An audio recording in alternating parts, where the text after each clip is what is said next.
Peace and love. Welcome back to the Helping Our People Elevate YouTube channel. This is the Hope, where we give you that podcast, interviews, study classes, and more. We have our 5 principles: love, truth, peace, freedom, and justice. The most important 2 added on: nationality and birthrights.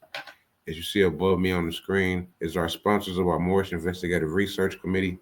If you're new to the channel, hit that subscribe button. If you're a returner, as I always say, I appreciate you for helping me build this platform, checking out the content. Today, we're going to discuss the Moors, pioneers of science, art, and culture. We're going to talk about from 711 to 1492, from greatness to reclassification as black, from empire to enslavement, the rise and fall of the Moors, contributions, conquest, and reclassification. So without holding y'all, we're going to jump straight into it. Peace and love, family.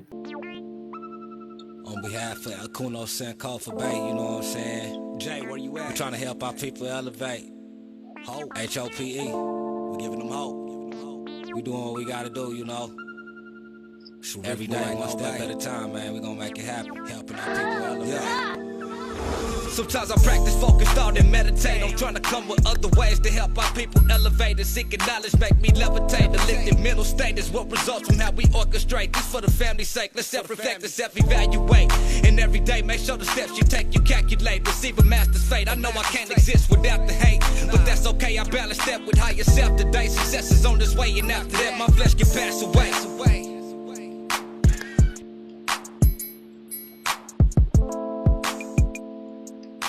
So, peace, family. I want to start with the 1599 Geneva Bible. And like I said, the reclassification. So I wanted to start with 2 quick pages on the subjects of how the Moors were known in the 1599 Geneva Bible. And as you see on the screen, I have 7 scriptures: Jeremiah 13:23, 38:37, 38:10, 38:12, 39:1, 46:9, and Ezekiel 29:10. And these are the various scriptures in the Bible, the Geneva Bible, where they mention the Black Moors or Blackamoors. But I also want you to take these same scriptures, look in the King James Version, and you will see where they took Blackamoor out and put Ethiopian. So these people know who the Moors are. They've been know who the Moors are. This is no secret. This is 1599 Geneva Bible. King James Bible came in 1611. If you've been following my theories of race or my fathers of the modern race paradigm, then I've shared John Hunter, who was born in 1728 and died in 1793. And the reason why I have him on here is because now we went from the 1500s to the 1700s, where the reclassification, as you see in the chart 2, sub-black for the Moors of Northern Africa. And so the Moors were placed in this status of black, this label of black. The rise of the Moors from 711 to the 800s. The history of the Moors, particularly between 711 and 1492, is one of profound cultural intellectual influences, primarily in Spain and across parts of Northern Africa and Southern Europe. The Moors are primarily Muslim Berbers and Arabs from North Africa who crossed into the Iberian Peninsula and introduced advanced knowledge, architectural sophistication, and new cultural practices to Europe. The story of the Moors in Europe began in 711 AD when a Berber general named Tariq ibn Ziyad led a small but determined Muslim force across the Strait to Gibraltar. This force, under the orders of the Umayyad Caliphates in Damascus, quickly defeated the Visigoths' King Roderick in the Battle of Guadalete. Over the next few years, Tariq and his men moved northward, taking control of the Iberian Peninsula, which they called Al-Andalus. By the early 8th century, the Moors controlled much of modern-day Spain and Portugal, establishing one of Europe's most vibrant cultural centers. The Moors initially faced little resistance and quickly established Muslim rule. Cordoba emerged as the capital of Al-Andalus and developed into one of the wealthiest and most advanced cities in the medieval world. The Moors were relatively tolerant of the Christian and Jewish communities within their domain, permitting a degree of religious and cultural coexistence, cultural and intellectual flourishing from 800s to the 1000s. The period from the 9th to 10th centuries marked the peak of the Moorish culture and intellectual achievements, especially under the rule of the Umayyad Caliphates in Cordoba.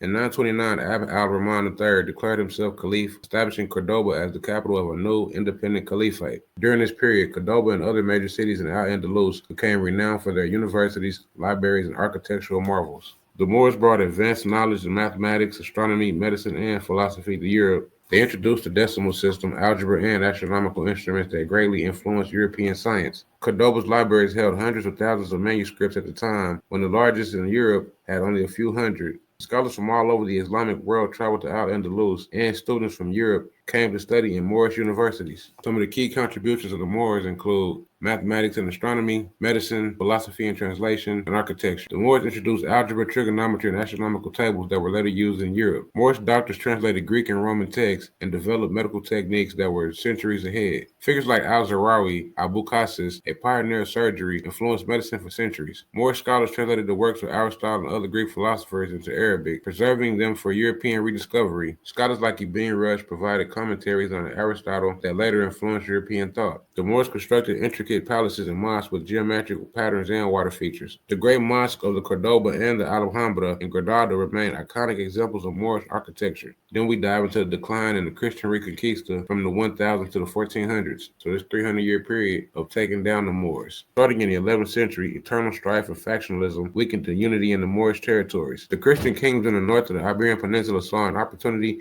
and began the Reconquista, a series of military campaigns armed at reclaiming territory from the Muslim rule. Over several centuries, the Christian kingdoms gradually retook land from the Moors. Several Moorish dynasties, such as the Almoravids and Almohads, came from North Africa to bolster Muslim rule in Al-Andalus, but they could not stop the momentum of the Reconquista. By the 13th century, only the Emirates of Granada in the south remained under Moorish control. Granada managed to survive for over 2 centuries, largely due to its strategic allegiance and payment to tributes of the Christian kingdoms. The fall of the Moors in 1492. The final chapter of the Moors in Spain came in 1492 when the Catholic monarchs Ferdinand and Isabella completed the Reconquista by capturing Granada. The fall of Granada marked the end of the nearly 800 years of Muslim presence in the Iberian Peninsula. The Treaty of Granada initially promised religious freedom of the remaining Muslims, but this was soon broken. Forced conversions, the Inquisition, and eventually the expulsion of the Muslims and Jews followed, effectively ending Moorish influences in Spain. The legacy of the Moors. The Moors left an inevitable mark on the Spanish and European culture. They introduced sophisticated agricultural techniques, beautiful architecture, advanced learning institutions, and much more. Moorish architectural elements like arches, courtyards, and intricate tile work became integral to Spanish style. The European Renaissance also owed much of its scientific and philosophical advancements preserved and transmitted by Moorish scholars. Many words in the Spanish language, especially related to science, technology, and agriculture, have Arabic origins, showing the depths of Moorish influences. Additionally, the Moorish achievements in fields such as medicine, philosophy, and the arts contributed to the cultural revival in Europe, which set the stage for the Renaissance. The history of the Moors from 711 to 1492 demonstrates not only a remarkable period of conquest and governance, but also an era of significant cultural and intellectual exchange that profoundly shaped the course of Western civilization. So, Moors, if you already knew about this information, leave a comment if I missed anything out, anything you want to add on. If you didn't know about the Moors from 711 to 1492, or the Empire, or even the Geneva Bible, leave a comment. I'll catch you on the next one, family. Peace and love.